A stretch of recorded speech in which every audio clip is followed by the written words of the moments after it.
live with the news where you live. 8 News at 6 starts now.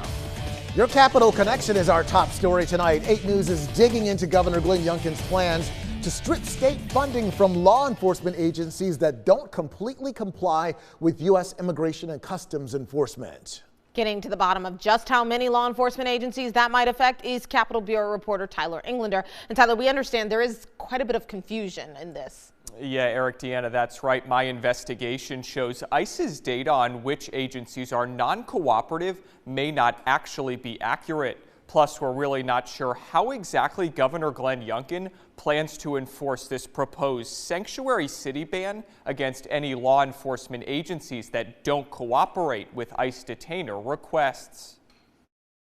Virginia Governor Glenn Youngkin says he wants to take away state funding from any law enforcement agency that doesn't comply with detainers from U.S. Immigration and Customs Enforcement. So what exactly is a detainer?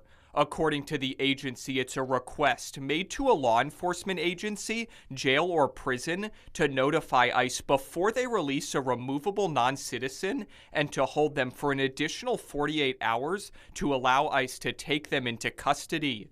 ICE documents dated June 2024 shows it considers 14 Virginia jails and prisons non-cooperative when it comes to honoring these detainers. Some of those appear to be accurate. For example, ICE lists Fairfax County Jail as non-cooperative, and a statement on the county's website from July confirms it, saying, quote, "The Fairfax County Sheriff's Office will not detain an individual based on an informal request or detainer." However, it also appears that the list has some serious flaws.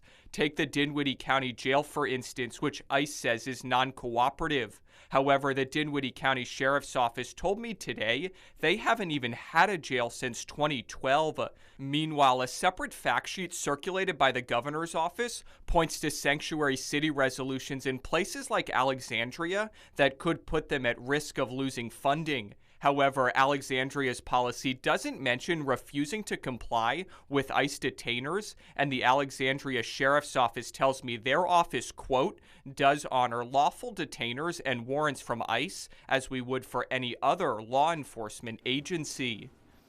And now I reached out to Governor Glenn Youngkin's office to ask how he plans to verify which agencies don't comply with ICE. While we did get a response, it did not answer that specific question.